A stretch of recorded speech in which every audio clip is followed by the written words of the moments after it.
Hey guys, sorry. Hey guys, so on this impromptu video, if you will. Hold up, just make sure I'm fine. Damn it. Okay, okay. It's impromptu video. Yeah, it's kind of late at night over here, like a bit before 2:30 at night, uh, Mel Melbourne, Florida. So, and I thought I'm pretty much done for the week. So, like, got some stuff tomorrow. Got some stuff over the next few days. Got a very busy and assessing next week. So I'll be busy. But just thought I share something with you. The Bangladesh squad as of February 2nd, 2017 has been announced for what you call it, for the one-off test in India, and this actually also includes a warm-up game, a two-day warm-up game against India A. And this match will also happen. It won't happen in Kolkata. It'll happen in Hyderabad, which is a good sign. Which is a good sign that they're not just saying, oh, Babu Moshai team. We're gonna put him in the land of Babu Moshai. আমি তোমাকে ভালোবাসি, yeah. None of that bullshit. Okay. Now, with this team,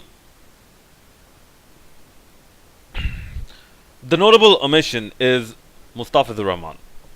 Okay, and I've read the interviews and all that, and I'm inclined to actually believing the coach, because the coach made a very good point. Mustafizur's pace was not very good in New Zealand, whereas people like Tuscan and all, they had pretty good pace. Mustafiz was sometimes bowling at below Mashrafi pace, and this sort of takes out the effectiveness of Mustafiz. A lot of those deliveries you see Mustafiz bowling, you realize had he bowled that with 140k, the batsman would not have played him with that much ease.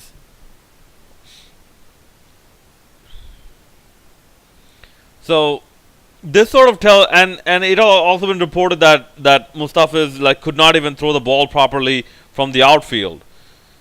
So it is best not to aggravate a recovering athlete.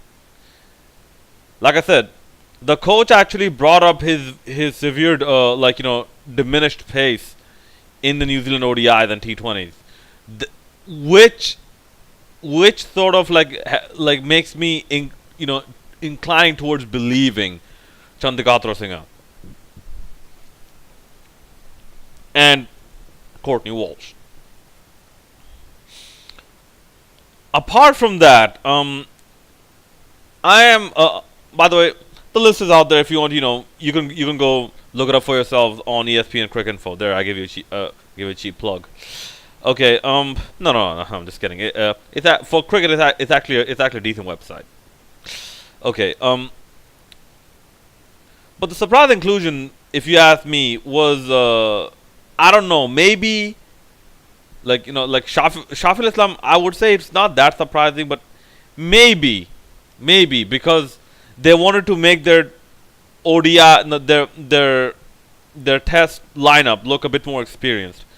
I'm sorry, I'm off the Rubul Hussain in Test cricket bandwagon. I'm off that bandwagon.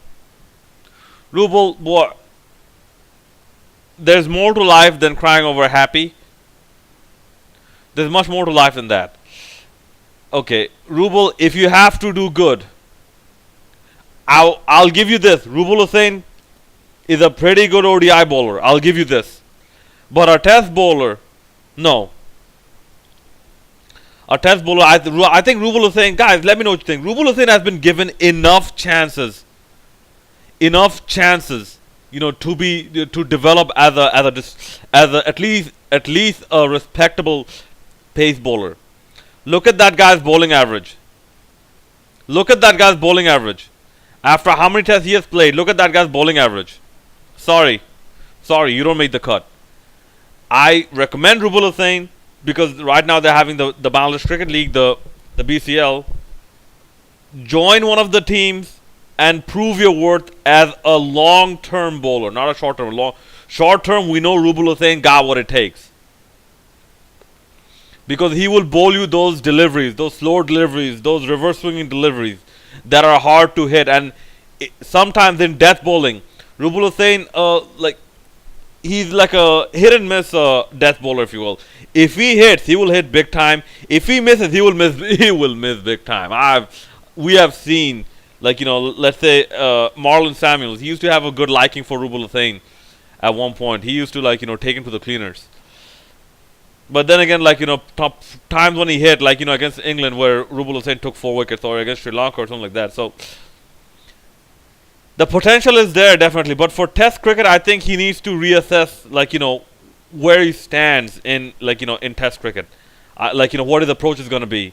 I think he needs to sit down with some meta-analysis, introspection, whatever you call it, with some soul searching. Needs to really think about what's he going to do and how is he going to improve if he wants to continue in Test cricket. But as for this squad, I'm pretty much happy with this squad.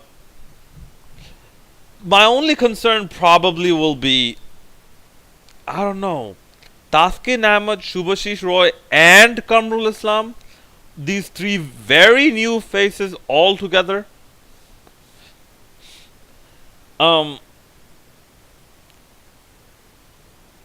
If it were me, I would take out the least, because Muhammad Shahid is still injured. This is my understanding. I think he's still injured. Robiul Islam has really let himself go. After that performance in Zimbabwe, he has really let himself go. He has severe fitness issues. That's the word out there. Okay. I mean, if it were me, maybe bring on another surprise element. Maybe someone like an Abu Jaid. Just one. I wouldn't mind if Bangladesh actually debuts one bowler. Because this is just a one-off test. I wouldn't mind if Bangladesh debuts one bowler, especially debut the bowler and have him play in the 2-day game, in the warm-up game. See what it's made of. If he ain't got what it takes, bring on the thing. Bring on the actual pace bowlers. This is just, one way of thinking about it. Maybe Abu Jaid, maybe an Ibadat Hussain, because there has been some talk about Ibadat Hussain. As for batting, Litton Das is picked, and Nazmul Hussain Shanto and Nurul Hassan have been left out. I would say it's unlucky for Nurul Hassan, but Litton Kumar Das,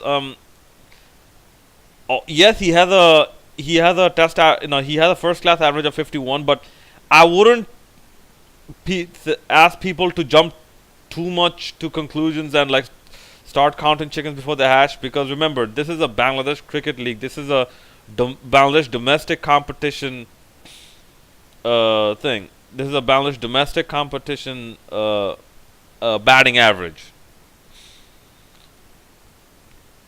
So take that with a grain of salt. I would wait for more consistent performances. I mean, I wouldn't mind if if Mahmudullah, let's say Mahmudullah, he was dropped for Musaddaq Hussain, because Mahmudullah, he has he has scored something dismal, 150 in the last 16 matches or 16 innings or something like that, and that is really appalling for someone who is that experienced in your test squad. So him having dropped for Musaddaq Hussain, I wouldn't mind that, but with this, I sort of get why they're doing it. They want to play their strongest team they have at hand, who are 100% fit. And Mustafiz is definitely, is evidently he is not 100% fit, because he didn't even play the first or second test in New Zealand. Had he been fit, I think he would have played there as well. Talks are about him, coming into the Sri Lanka tour, so we'll see what happens with that.